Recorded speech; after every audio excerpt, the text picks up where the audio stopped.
보겠습니다. 요한복음 19장 1절에서 16절까지 되겠습니다. 말씀은 요한복음 19장 1절에서 16절까지 제가 좀 빨리 읽도록 하겠습니다. 이에 빌라도가 예수를 데려다가 채찍질하더라. 군인들이 가시나무로 관을 엮어 그의 머리에 씌우고 자색 옷을 입히고 앞에 가서 이르되 유대인의 왕이여 평안할지어다 하며 손으로 때리더라. 빌라도가 다시 밖에 나가 말하되 보라, 이 사람을 데리고 너에게로 나오니 이는 내가 그에게서 아무 죄도 찾지 못한 것을 너희로 알게 하려 함이로라 하더라. 이에 예수께서 과시관을 쓰고 자색 옷을 입고 나오시니 빌라도가 그들에게 말하되 보라, 이 사람이로다 하며 대제사장들과 아랫 사람들이 예수를 보고 소리질러 이르되 십자가에 못 박으소서, 십자가에 못 박으소서 하는지라. 빌라도가 이르되 너희가 친히 데려다가 십자가 못 박아라. 나는 그에게서 죄를 찾지 못하였노라. 유대인들이 대답하되 우리에게 법이 있으니 그 법대로 하면 그가 당연히 죽을 것은 그가 자기를 하나님의 아들이라 함이니이다. 빌라도가 이 말을 듣고 더욱 두려워하여 다시 관정에 들어가서 예수께 말하되 너는 어디로부터냐 하되 예수께서 대답하여 주지 아니하시는지라. 빌라도가 이르되 내가 말하지 아니하느냐, 내가 너를 놓을 근한도 있고 십자가에 못 박을 근한도 있는 줄을 알지 못하느냐. 예수께서 대답하시되 위에서 주지 아니하시다면 나를 위할 큰난이 없었으리니 그러므로 나를 내게 넘겨준 자의 죄는 더 크다 하시니라. 이러함으로 빌라도가 예수를 놓으려고 힘썼으나 유대인들이 소리를 질러 이르되 이 사람을 놓으면 가이사의 충신이 아니니이다. 무릇 자기를 왕이라 하는 자는 가이사를 반영하는 것이니이다. 빌라도가 이 말을 듣고 예수를 끌고 나가서 돌을 깐들 휘말로 가바다에 있는 재판석에 앉아있더라. 이날은 6월절의 중밀이요 때는 제6시라. 빌라도가 유대인들에게 이르되 보라, 너희 왕이로다. 그들이 소리 지르되 없이 하소서, 없이 하소서, 그를 십자가에 못 박게 하소서. 빌라도가 이르되 내가 너희 왕을 십자가에 못 박으랴. 대제사장들이 대답하되 가이사에게는 우리에게 왕이 없나이다 하니 이에 예수를 십자가에 못 박도록 그들에게 넘겨주니라. 아멘. 자, 오늘 본문은 예수님께서 빌라도에 의해서 사형 언도를 받으시면서 또 십자가의 행비를 받기 전에 로마 군인들에게 의해서 엄청난 멸시와 조롱을 받으시게 되는 이 모습을 우리가 보게 됩니다. 자, 예수님께서 이런 멸시와 조롱을 당하고 또 자기 백성, 이스라엘 백성, 유대인들로부터 대제사장들과 서기관과 바리새인과 또 백성들로부터 이런 죽이라고, 없이하려달라고, 이렇게 우리는 가이사 외에는 왕이 없다, 이런 식으로 조롱과 멸시를 당하는 것을 보게 되는데, 이런 것은 결국 그냥 이루어지는 것이 아니라 이것은 이런 환경 속에서 이런 일이 이루어지는 것 같지만 실상은 성경을 이루어가는 거다. 성경이 이렇게 되리라고 다 예언을 해놨단 말이에요. 그래서 예수님께서 하시는 모든 일, 또 예수님께서 당하시는 모든 일들은 결국 다 성경에 메시아가 오면은 이렇게 이런 일들을 당하게 될 것이라는 이 일들을 다 성취하는 과정을 우리가 알 수가 있습니다. 자, 로마 군인들이 빌라도의 총독의 관정에서 이제 예수 그리스도에게 자색 옷을 입힙니다. 자색 옷을 입히고 과시 멸류관을 씌우고 손바닥으로 치면서 조롱을 하게 됩니다.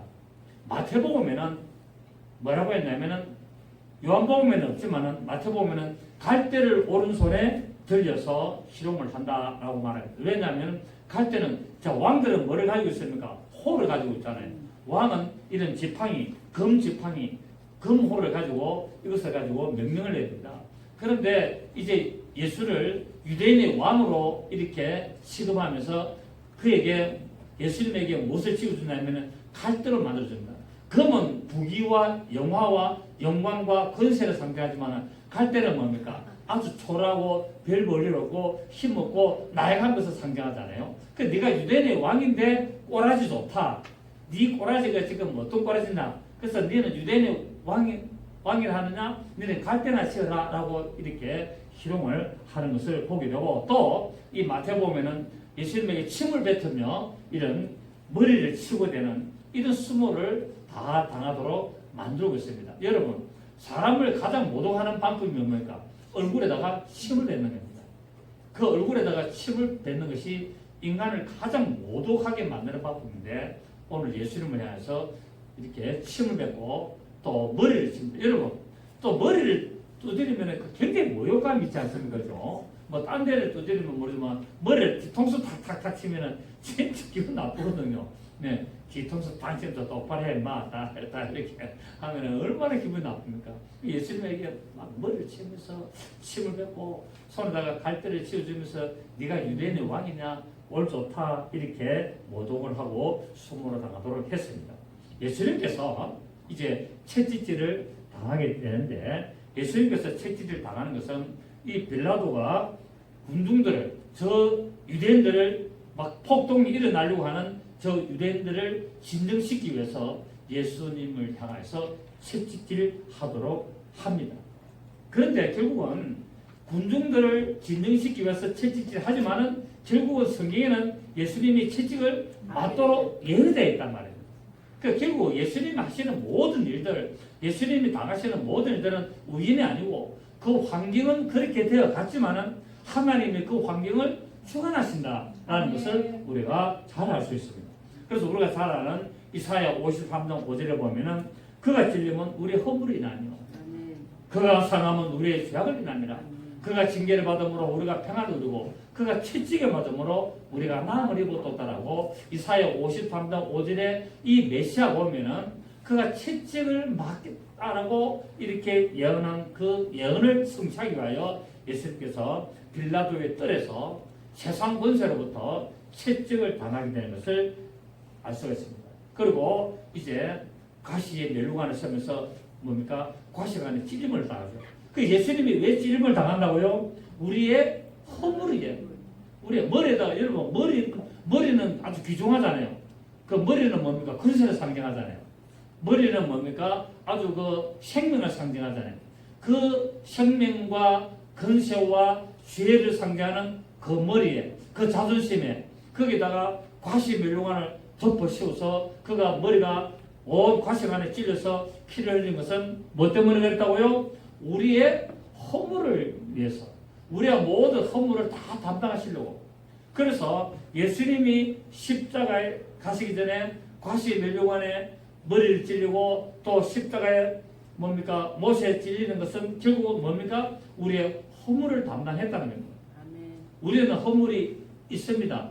허물이 있지만은 이 허물을 또 우리는 없앨 수가 있습니다. 어떻게 해요? 예수님께 담당했기 때문에 그 나의 허물을 담당하신 예수님께 나아가서 그분께 나의 죄를 고백하고 나의 잘못을 시인하고 하나님의 말씀대로 나아가면은 그분은 우리의 모든 허물을 십자가에서 담당하신 것처럼 다 담당해버리고 없이 한다는 사실을 우리가 알 수가 있습니다. 또 그가 상했습니다. 그가 채찍에 맞고 그가 정말 몸에 모든 상처를 입으면서 그가 상한 것은 우리의 죄악을 인합니다라고 말하고 있습니다. 또 그가 징계를 받음으로 우리가 평안을 누리고 그가 채찍에 맞음으로 우리가 나음을 입었다. 여러분 채찍의 고통이 얼마나 셉니까? 채찍의 고통은 어마어마하거든요. 그럼 여러분 우리가 몸이 아프면 아픕니까 안 아픕니까? 아프잖아요. 제가 어제 아래 잠을 자는데 목욕실에서 잤어요. 목욕실에서 자는데 꿈을 꾸다가 제가 오른쪽 다리를 들어가지고 꿈에서 팍 뭐 찼는데 저희 목욕실이 좁잖아요. 책상 다리를 찼어요. 책상 다리가 시야니까 뻑 하는데 막 제가 아파 막 아주 떼어서 꿇었어요. 발등을 가지고 얼마 전 근데 제 꿈속에서 어떤 뱀이 있더라고. 뱀이 있어가지고 있는 것 같아. 뱀하면 우리 지식 아닙니까? 이 뱀 대가리를 갖다 밟아야 된다고 뱀이 있는 것 같아. 그걸 찾다고 저 찼어요. 그걸 찾다고 팍 찼는데 막 책상 다리가 이렇게 되는 그거를 때려가지고 지금도 이제 걸음 잘 먹었습니다. 부어가지고 그래 엑스레이를 한번 찍어봐야 되겠어. 부러지는가 금이 갔는가 모르겠어. 얼마나 아픈지 모르겠어요. 여러분 이 질병의 고통이 이렇게 아픈 거예요. 제가 그 이야기를 해주고 질병의 고통 이걸 설교하려고 하면 그래 당했는 것 같습니다.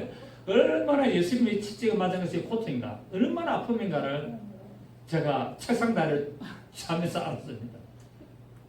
여러분, 예수님께서 왜 채찍을 맞으셨다고요?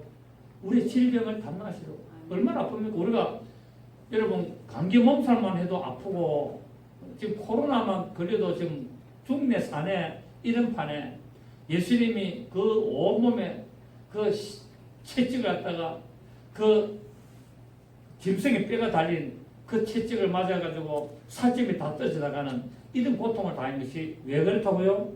우리의 질병을 담당하시고 그렇게 했다는 사실입니다. 그렇습니다. 우리가 마귀로부터 당해야 될 이 모든 채찍질의 고통을 예수님께서 대신 맞으신 겁니다. 예수님께서 우리 모든 인류를 위하여 대신 맞으심으로 우리의 모든 질병의 고통을 다 친히 담당하셨습니다. 베드로전서 2장 봅니다. 베드로전서 2장 24절을 보시면 베드로전서 2장 24절. 근데 꿈에 그 뱀 대가리를 찾는데 싹 도망가 버렸어요. 이 뱀 그 귀신인데 말이야. 그걸 지금 밟아버려야 되는데 뱀의 근처를 밟아야 되는데 꿈 한 번만 더 꾸라. 완전히 밟아버릴 거야. 자, 우리 2장 24절에 신이 나무에 달려 그 몸으로 우리 죄를 담당하시으니 이는 우리로 죄에 대하여 죽고 의에 대하여 살게 하셨습니다. 시작. 그가 채찍에 맞음으로 너희는 나음을 얻었나니. 채찍. 예수님께서 채찍에 맞음으로 우리의 모든 질병을 담당하셨습니다. 그래서 여러분 예수님이 채찍을 맞기 전에는 내가 아픈 병이 누구 병입니까? 내 병이었어요. 그 지금 예수님을 믿지 않는 사람들의 병은 전부 다 누구 병입니까? 자기의 병입니다. 자기의 병인데 자 보십시오. 자 지금 내가 병을 가지고 있어요. 아파. 있는데 예수를 안 믿는 사람 다 자기 병이라. 그런데 예수를 믿는 사람은 이게 내 병입니까? 아닙니까? 아니잖아요. 누가 가져왔습니까? 마귀의 세력으로서 이 병을 가져왔어요. 왜? 예수님의 채찍에 맞음으로 그 믿음을 예수님의 채찍에 맞음으로 내가 나음을 입었다는 그 믿음의 고백을 하기 전에는 내 것이었는데 그 믿음의 고백을 하고 예수를 믿음으로 말미암아 그때부터 이 병은 내 병이 아니라는 겁니다. 그때부터 이 병은 마귀가 나를 해방하기 위하여 가져온 거로 알게 되고 그래서 예수님의 채찍에 맞은 혈육을 시인하고 고백함으로 말미암아 이 병은 옮겨가게 되고 나음을 입을 수 있는 것을 우리가 알 수가 있습니다. 물론 그렇다고 해서 무조건 이 고백만 한다고 뭐 병이라도 낫냐? 물론 그럴 수도 있지만은 그러나 우리 인간의 연약함을 아시기 때문에 우리에게 의학이라는 이 모든 것들 하나님이 다 주셨어요. 여러분 모든 의학이 어디서 나옵니까? 풀, 어떤 나무, 모든 이런 하나님이 만드신 이 모든 창조물에서 하나님이 모든 인간의 질병을 치료할 수 있도록 그 모든 것을 만들어 놨습니다. 그거를 우리가 이노베이션을 하는 거예요.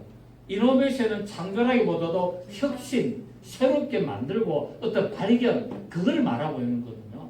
그래서 우리는 예수님의 채찍에 맞은 혈을 우리가 믿음으로 고백하시고 그분에게 나가면은 급속도로 회복의 역사가 날 줄을 믿습니다. 그래서 우리가 아플 때 의학을 우리가 다 사용하면서도 뭐 해야 된다고요? 주님 앞에 그 고백을 하고 주님 앞에 기도하면서 주님의 채찍에 맞은 혈육을 시인하고 인정하고 믿음으로 선포하며 나가면은 질병은 신속히 낫게 되는 것을 알 수가 있습니다. 아멘. 그래서 우리는 이 주님의 채찍에 맞은 혈육을 인정해야 되는데 자 그렇다면은 왜 하필이면 채찍을 맞아야 되는가? 왜 채찍을 대신 맞아야 되는가? 자 예수님께서는 우리를 위하여 채찍을 대신 맞으심으로 우리로부터 질병을 치료하여 주님을 섬기도록 만들려고. 여러분 아프면은 왜 됩니까? 가만 누울 수밖에 없잖아요. 움직일 수 없고 활동할 수 없는데 그래서 주님은 우리의 그 모든 인간에 있는 그런 정신적인 질병, 어떤 영혼의 질병, 육체적인 질병으로부터 치료하여서 회복시켜서 왜 된다고요? 하나님을 섬기도록 하려고 우리 위하여 대신 채찍에 맞으신 겁니다. 그래서 하필이면 예수님이 왜 채찍을 맞아야 되는가? 그 이유는 바로 우리를 치유하여 하나님을 올바로 섬기도록 하려고 맞으신 것을 알 수 있습니다. 그 대표적인 케이스가 우리 마태복음 8장 14절에서 15절을 보면 자 봅니다. 마태복음 8장을 봅니다. 마태복음 8장 14절 15절 보십시오. 자, 예수께서 베드로의 집에 들어가사 그의 장모가 열병으로 앓아누운 것을 보시고 그의 손을 만지시니 열병이 떠나가고 시작 여인이 일어나서 예수께 수종들다. 여기 여인이란 말은 그 우리가 예수님의 신부 여인을 여자란 말이에요. 결국 예수님이 병을 없이 하시는 목적이 뭐라고요? 그분을 수종들게 하려고, 그분을 올바로 섬기며 그분께 영광을 돌리고 그분의 뜻대로 행하도록 하기 위해서 우리를 치료하시는 겁니다. 그래서 우리의 인간에 있는 모든 질병들, 뭐 영적인 것, 정신적인 것, 육체적인 것, 생활적인 것, 모든 질병들을 예수님께서 채찍에 맞음으로 치료하셨고 그분이 십자가 죽으심으로 말미암아 회복시키셨고 그분이 우리를 온전히 그렇게 만드신 목적은 하나님을 올바로 섬기면서 영광을 돌리는 그 도구로 쓰임받기 위하여 우리를 만들었다는 사실을 우리가 오늘 깨달아야 될 줄 믿습니다. 여러분은 어떤 채찍을 맞으셨나요? 질병의 채찍입니까? 아니면 염려의 채찍입니까? 아니면 근심, 절망, 가난, 실패, 저주의 채찍입니까? 자, 이 모든 것은 내가 맞는 것이 아니에요. 누가 맞았다? 예수님이 맞았다는 거예요. 예수님이 만났다는 것은 인정만 하시고 그거를 믿으시고 그거를 시인하시고 그거를 고백하시고 그거를 선포만 하신다면 역사는 일어나게 되어 있다는 사실을 우리가 알 수가 있습니다. 하나님께서는 아무리 연약한 자라도 아무리 정말 별 볼리는 자도 하나님의 뜻대로 나오기만 하면은 그분을 치료하여서 하나님의 영광을 위하여 사용하시는 것을 우리는 볼 수가 있습니다. 잠언서 16장 4절을 보면은 여호와께서 온갖 것을 그 시험에 적당하게 지으시나니 악인도 악한 날에 적당하게 하셨다라고 말하고 있습니다. 그래서 하나님은 이 세상에 있는 모든 사람들을 하나님은 다 하나님의 뜻대로 다 만드시는 겁니다. 아멘입니까? 악인도 악한 날에 악하게 쓰려고 만들었다고 성경 말하고 있어요. 우리가 모두 생각해보면 하나님이 계시면은 어째 저런 인간을 안 잡아고 놔둡니까라고 하는데 미안하지만 하나님은 그 인간을 놔둡니다. 왜요? 하나님은 하나님의 자녀들을 징계하는 도구로 쓰려고요. 하나님의 자녀들이 죄를 범하고 하나님의 자녀들이 옳지 못한 일을 하면서 회개치 아니하면은 내 주위에 있는 그 악한 사람을 들어서 나를 뭐합니까? 징계하는 도구로 쓴다는 거예요. 아시겠습니까? 그래서 어떤 사람이 나를 징계하고 어떤 사람 나를 해방하고 나를 공격하면은 뭘 해야 된다? 그 사람을 대적하기보다는 뭐 해야 된다? 내 자신을 돌아보고 나에게 무슨 문제가 없었는가를 알아야 된다는 사실이에요. 하나님이 왜 저 못된 인간을 들어서 나를 공격하는가? 제가 재판 3년 가까이 안 했습니까? 재판 3년 가까이 하는데 결국은 무혐의가 되고 아무런 그 기각이 됐는데 그래서 재판을 이겼는데 그 인간을 왜 들어쓴다고요? 나를 어떤 깨닫게 하기 위해서 또 올바로 만들기 위해서 또 그런 것을 정말 하나님의 뜻을 발견하기 위해서 악한 자를 들어서는 거예요. 아멘. 그렇기 때문에 여러분 나에게 일어난 일이 우연한 일이 없습니다. 세상 사람들은 우연이라고 표현하지만 우리는 필연이라는 것을 또 알 수 있습니다. 왜냐하면 내가 합당하지 못하면 하나님은 나를 사랑하기 때문에 나를 올바로 만들기 위하여 악인을 들어서 징계하시는 거예요. 깨닫게 하시는 거예요. 그러니까 뭡니까? 찌르는 도구로 쓰는 거예요. 그러니까 그런 일이 있을 때 우리는 원망 불평할 것이 아니라 뭐 해야 된다고요? 내 자신을 돌아보고 하나님 앞에 회개해야 된다는 사실입니다. 여러분 이스라엘 백성들이 저 애굽에서 나와가지고 광야에서 멸망을 당했는데 왜 멸망을 당했습니까? 왜? 원망했거든요. 그걸 고린도서 10장에 잘 오지 않습니까? 저들이 악을 행했다라고 말하지 않습니까? 악을 행했기 때문에 뭐가 뭡니까? 불뱀이 와서 물어버리지 않습니까? 불뱀이 뭡니까? 마귀의 세력, 귀신들이 와가지고 하나님의 자녀들을 하나님이 구원을 했는데도 불구하고 구원을 시켰는데도 불구하고 광야라는 교회에서 원망 불평하니까 하나님이 귀신을 들어서 하나님의 자들을 뭡니까? 징계하는 도구로 쓰신 거예요. 자, 그 보면 순서는 오죠. 저희가 악을 행했다라고 있고 두 번째는 저들이 간음을 행했다라고 말하고 있습니다. 결국 뭡니까? 저들이 하나님을 섬기되고 여호와 하나님을 올바로 섬겨야 되는데 뭡니까? 바알신을 바라보고 어떤 그런 세상의 어떤 신들을 아세라신 그런 신들을 바라보고 했기 때문에 하나님은 그들을 간음으로 보시는 거예요. 아시겠습니까? 물론 육체적인 간음도 했지만 그 모압 여자들하고 간음했습니까? 안 했습니까? 모압 여자들하고 간음을 했잖아요. 결국 뭡니까? 우상 숭배의 결과거든요. 간음은 무슨 결과다? 우상 숭배의 결과라. 모압 여인들이 자기들의 신을 섬기게 하려고 이스라엘의 남자들을 유혹해가지고 간음하면서 그 모압의 신들에게 절을 하게 만들고 밀고 그들의 신들에게 절을 하게 만드는 그런 사건이 광야에서 일어난 거예요. 그래서 저들이 뭐합니까? 멸망을 당했습니다. 또 뭡니까? 저들이 하나님을 시험했다고 말하고 있습니다. 하나님을 시험했기 때문에 하나님이 저들을 징계하시고 저들을 멸하는 그 일들을 하신 거예요. 네 번째가 뭡니까? 저들을 하나님을 원망했다는 거예요. 왜 원망했습니까?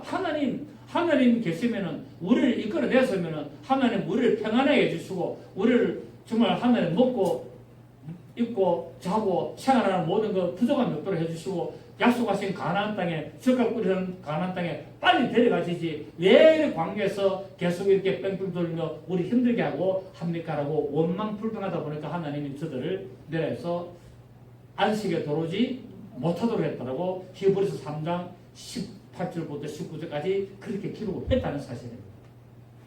여러분 이스라엘 백성들이 애굽에서 광야로 놓아놓은 것이 뭡니까? 죄로부터 구원을 받았습니다. 세상으로부터 구원을 받았어요. 그래서 우리가 죄로부터 홍해바다, 예수 그리스도의 십자가 사건이죠. 예수 그리스도의 십자가 사건, 예수 그리스도의 피 흘리는 그 사건으로 말미암아 광야라는 곳으로 나왔습니다. 그 광야가 어디입니까? 오늘날 교회란 말이에요. 애굽은 세상이요, 광야는 오늘날 교회란 말입니다. 그래서 세상에서 구원을 받아서 광야라는 교회로 왔으면은 여기서 뭘 해야 됩니까? 여기서 끝나는 겁니까? 아니, 여기서 훈련을 받아야 했잖아요. 그런데 이스라엘 백성은 여기서 몇 습니까? 악을 행하고 간음을 행하고 하나님을 시험하고 하나님을 원망했기 때문에 여기서 다 죽게 됩니다. 그래서 하나님의 안식에 들어오지 못하게 됐다라고 히브리서에서 이야기를 했잖아요. 그런데 여기서 오직 하나님의 말씀을 붙들고 그 믿음을 따라 나간 자들은 여호와 수아와 갈렙과 그 2세대들은 가나안 땅에 들어가거든요. 결국 뭡니까? 가나안이라는 천국에 온전한 구원에 이르게 되는 것은 교회에 다닌다고 해서 되는 것이 아니라 교회 안에서도 하나님을 말씀을 붙들고 악을 행하지 아니하고 우상 숭배를 하지 아니하고 하나님을 시험하지 아니하고 하나님을 원망 불평하지 아니하는 자들이 말씀을 지켜보는 말미암아 천국에 가는 것을 알 수 있단 말이에요. 그래서 교회를 다닌다고 다 구원받는 게 아니에요. 성경의 스토리는 애굽에서 예수 십자가 피로 말미암아 광야라는 교회로 구원받고 광야라는 교회에서 하나님의 말씀을 주십니다. 여러분, 하나님의 말씀을 애굽에서 줬습니까? 어디서 줬습니까? 광야에서 줬습니다. 광야 어디서 줬습니까? 시내산에서. 하나님이 세상에서 구원한 이 이스라엘을 광야라는 그 곳으로 데려가서 그 시내산에서 말씀을 주시고 율례와 규례와 법도와 율법을 주시고 그래서 그들에게 뭡니까? 이 말씀을 지키라라고 말하고 있습니다. 그래서 이 말씀을 지키는가 안 지키는가를 교회에서 결정하는 겁니다. 그래서 오늘 말씀도 어디 했습니까? 교회에서 주는 겁니다. 교회에서 하나님 말씀을 주고 이 말씀을 받은 자들이 하나님의 말씀을 지키는지 안 지키는지 시험하는 겁니다. 신명기 나오잖아요. 예. 신명기 40년 동안에 하나님이 왜 광야를 들었다고요? 저들이 내 말을 지키는지 안 지키는지 하나님이 시험하려고 그랬다고 말하고 있습니다. 그래서 우리가 교회 생활을 하더라도 하나님이 주시는 이 말씀을 우리가 이 말씀을 지키고 이 말씀을 우리가 붙들고 이 말씀을 가지고 기도하면서 나가면은 어디 갑니까? 마지막에 구원을 완성하는 겁니다. 그런데 많은 사람들은 교회를 다니기 때문에 구원받은 거로 착각하고 있다면 아니에요. 이거는 세상으로부터 구원입니다. 세상으로부터 구원받아서 교회 왔으면은 이제 뭐 해야 됩니까? 주시는 말씀을 가지고 모세에게 시내산에서 선포한 그 말씀을 예수님이 아들로서 가져오셨기 때문에 이제 율법은 뭡니까? 율법은 속옷이잖아요. 율법은 우리를 정결하게 하는 구원의 옷이라고 말하고 있습니다. 그러면은 우리는 어떤 옷을 입어야 되냐? 의의 옷, 그리스도의 옷을 겉옷을 입어야 된다고 말하고 있습니다. 여러분 속옷이라니까 우리가 생각하기로는 팬티, 뭐 런닝 이거를 속옷이라 생각하는데 아니고 성경에서 말하는 속옷은 뭡니까? 제사장들이 입는 그 겉옷 안에 있는 흰옷을 말하고 있단 말이에요. 흰옷이라는 말은 구원을 말한단 말이에요. 그 구원의 속옷을 입었으면은 구원의 그 율법을 받아가지고 구원의 옷을 입었으면은 거기다가 무엇을 더 입어야 된다? 구원의 의의 겉옷을 입어야 된다. 이것이 뭡니까? 세마포라고 말하고 성도들이 오는 행세라고 말하고 있단 말이에요. 그래서 이스라엘 백성들은 우리하고 개념에 따라서 속옷과 겉옷이 다릅니다. 자, 구원의 옷을 입었으면은 반드시 무엇을 입어야 된다고요? 겉옷을 입어야 되는 거예요. 그래서 율법으로 말미암아 우리를 죄를 깨닫고 항상 깨끗하게 하라고 구원의 그 속옷을 주신 거예요. 그리고 복음은 뭡니까? 이 모든 것을 완전히 행하는 겉옷을 주신 거예요. 그래서 그 안에서는 뭡니까? 하나님의 말씀을 순종하고 하나님의 말씀을 지키고 하나님의 말씀을 따라감으로 말미암아 천국이라는 완전한 안식에 들어가는 것을 상징하고 있습니다. 아멘. 그래서 많은 사람들이 근데 교회 나가서 구원 받는다. 그리고 죄는 다 짓습니다. 구원 받을까 안 받을까요? 없습니다. 그래서 저는 안 가봐서 모르겠습니다만은 또 개인적인 책임 체험입니다만은 많은 분들이 천국과 지옥을 갔다 왔다 하는데 실제로 간 건 아니고 이제 환상으로 봤겠죠. 하나님 보여주시는데 거기 보면은 뭐 유명한 목사님들도 뭐 지옥에 있더라. 뭐 또 이 사람은 좀 문제가 있는 사람인데 천국에 있더라. 이런 내용들이 있습니다. 물론 우리가 다 하면 100% 믿을 수는 없고 개인적인 체험이기 때문에 참고로 하면 됩니다만은 그러나 그런 이야기들이 괜히 나온 것이 아니라는 사실입니다.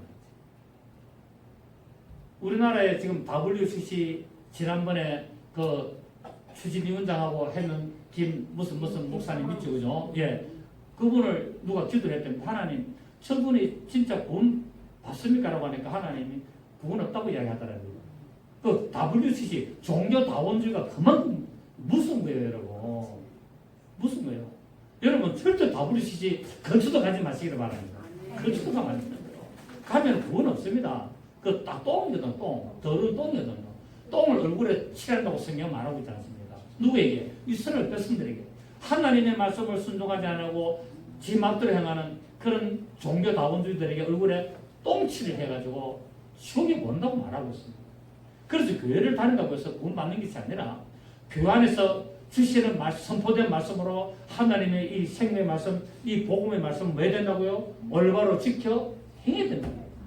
그래서 여러분 신약 성경 마태복음 쫙 보십시오. 전부 다 지켜 행하라, 지켜 행하라, 지켜 행하라가 전부 그렇게 있습니다. 아멘. 신기하죠? 예수를 믿기만 하면 구원받는다고 다 가르쳐 왔는데 성경을 마태복음 1장부터 보면은 계시록까지 전부 다 지켜 행하야만이 구원받는다고 기록을 했습니다.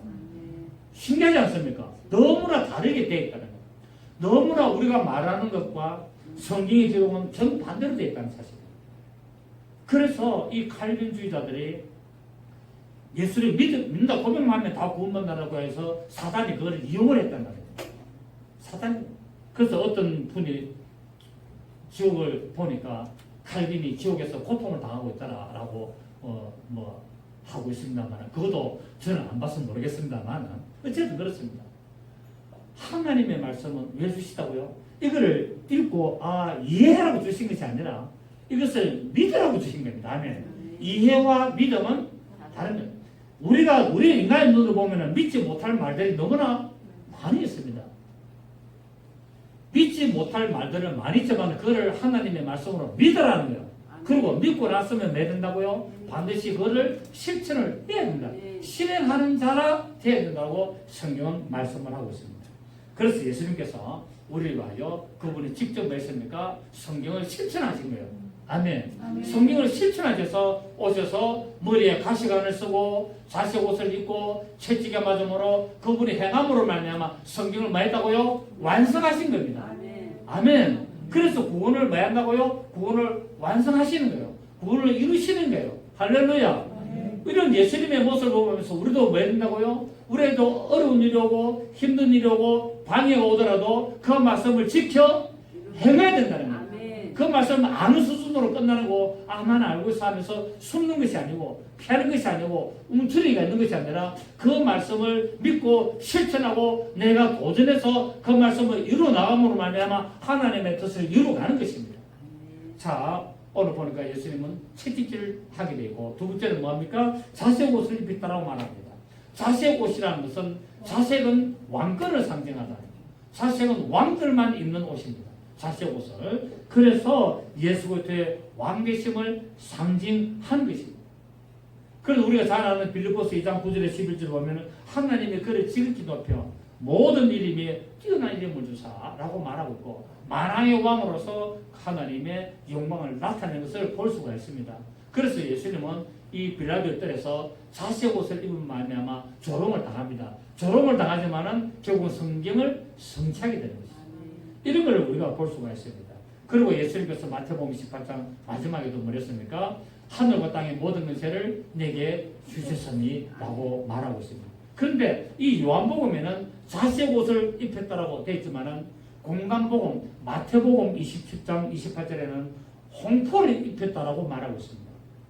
자색 옷은 왕권이지만은 홍포를 입었다. 여러분, 홍색과 자색은 또 다르잖아요, 그죠? 다르면서도 같은 계통 계열의 색이잖아요. 같은 계열의 색인데 홍포를 입혔다라고 마태복음 기록한 것은 예수님이 피를 흘리는 것을 상징하고 있다는 겁니다. 예. 그렇게 제자들은 각각의 눈으로 기록한 겁니다. 그래서 예수님이 바로 홍포를 입은 말미암아 성경에 기록된 홍포를 입은 자로 올 것을 성취하게 됩니다. 자, 이사야 63장에 보면 예언이 되어 있죠. 이사야 63장 보시면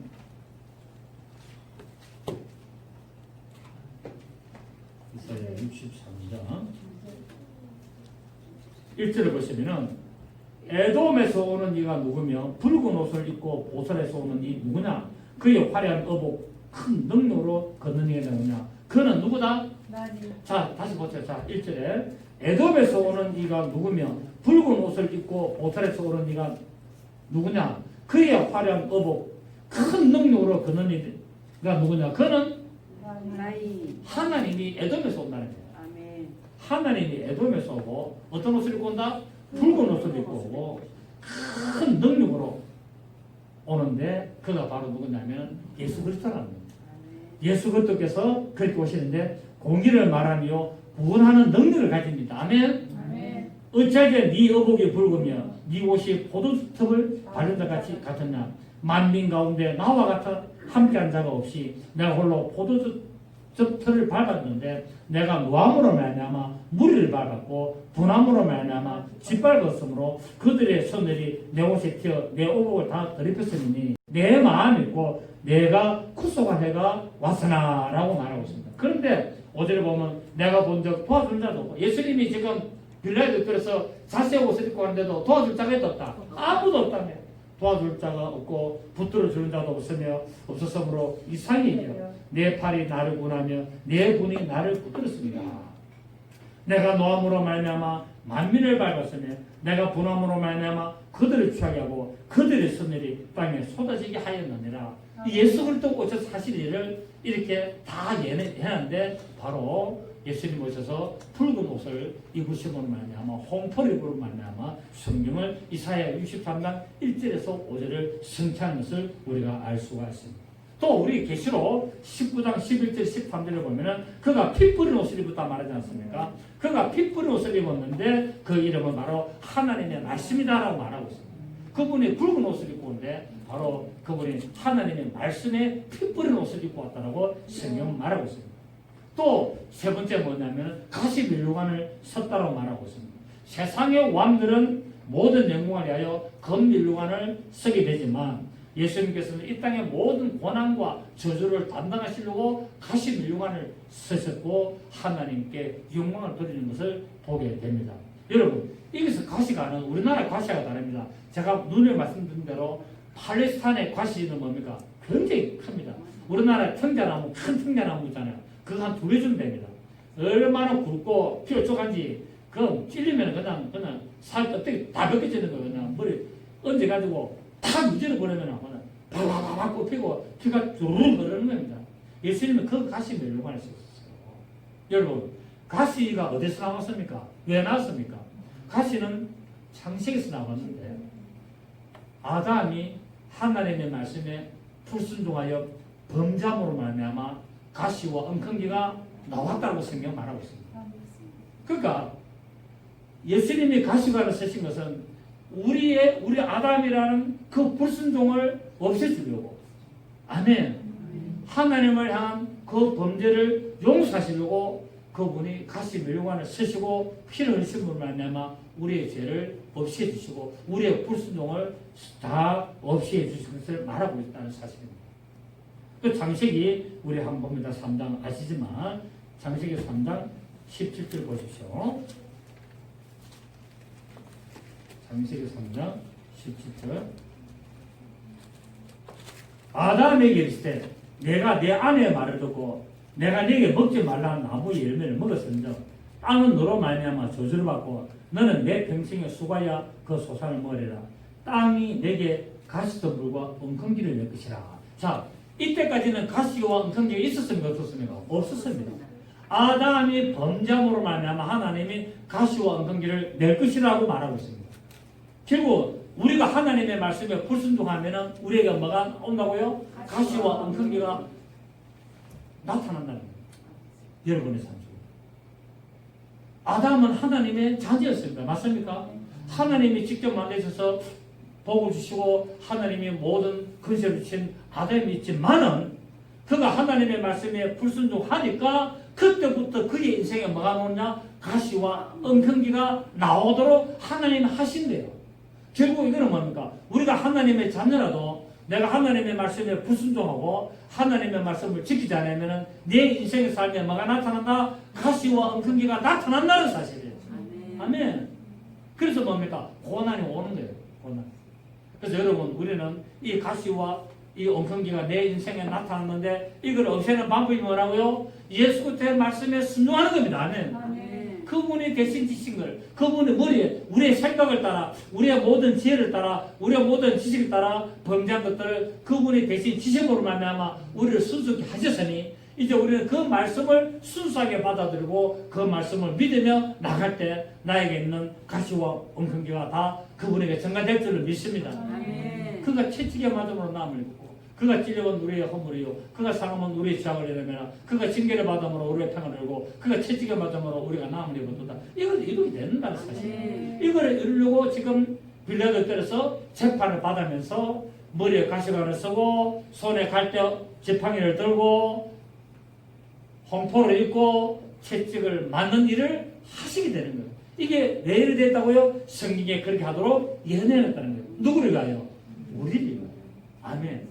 우리 하나님의 자들, 하나님의 말씀을 깨닫고 예수 그리스도를 믿음으로 나가는 고백하는 그들을 하나님께서 허물을 없애주시고 죄를 깨끗게 하시고 우리가 모든 회복을 주시고 우리가 모든 영광을 나타내도록 하시도록 성취하시는 겁니다.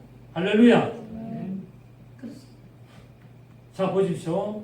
18절에 땅이 내게 가시 덤불과 엉겅기를 낼 것인지 낼 것이라. 내가 먹을 것은 밭에 치수인즉 내가 흙으로 돌아갈 때까지 얼굴에 땀을 흘려야 된다라고 말하고 있습니다. 땅에서 하나님 때문에 당하는 모든 고난은 결국은 뭡니까? 천국에서 영광이 될 줄 믿습니다. 예수 때문에 내가 당하는 고난은 예수님이 다 하신다. 다 담당하셨어요.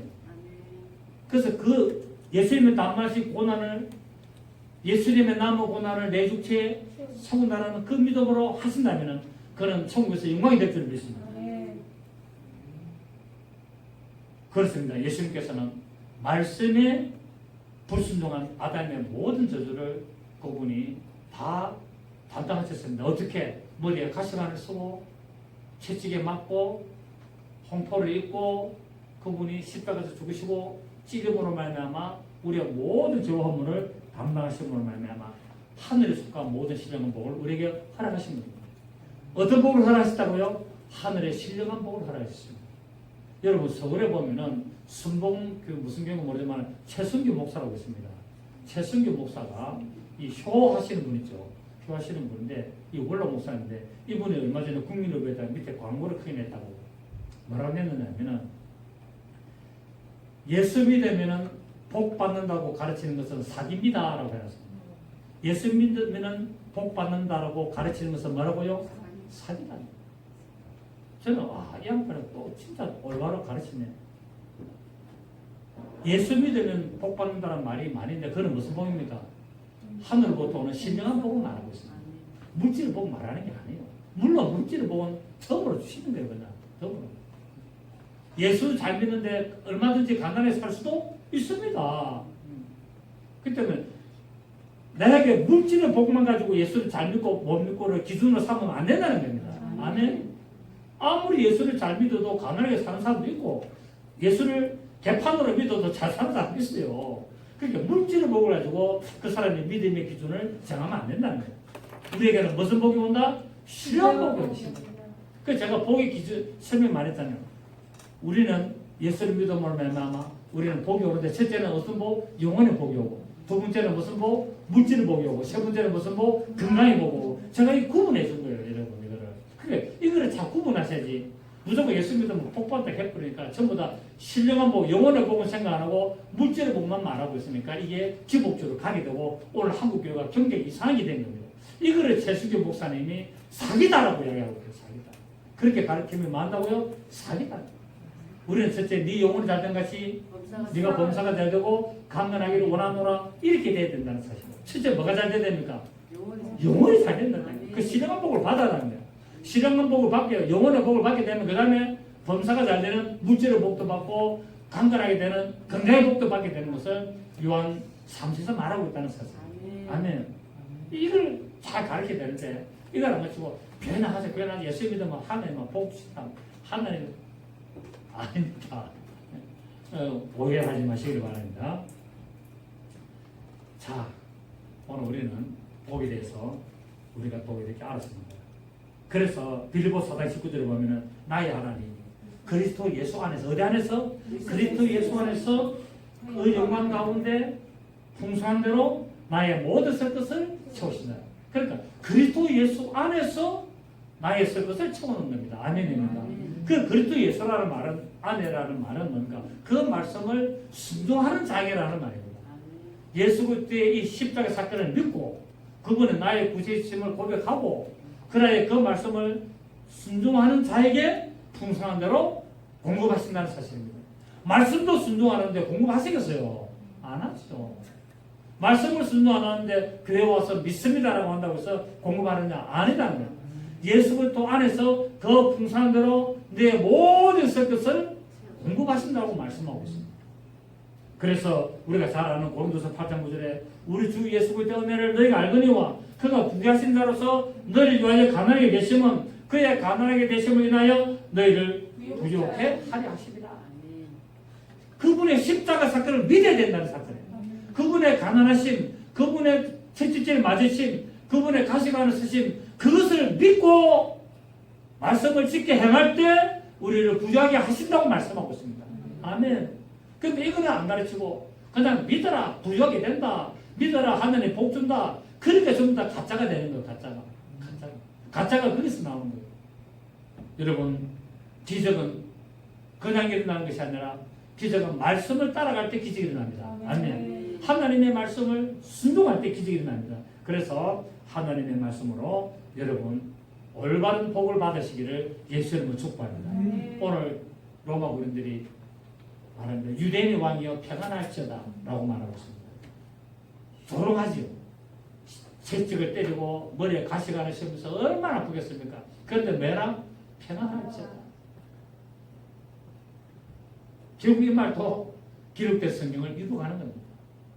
왜? 그분이 평강의 왕이고 그분이 만왕의 왕으로서 모든 영광을 받으시기 때문에 알 수 있습니다.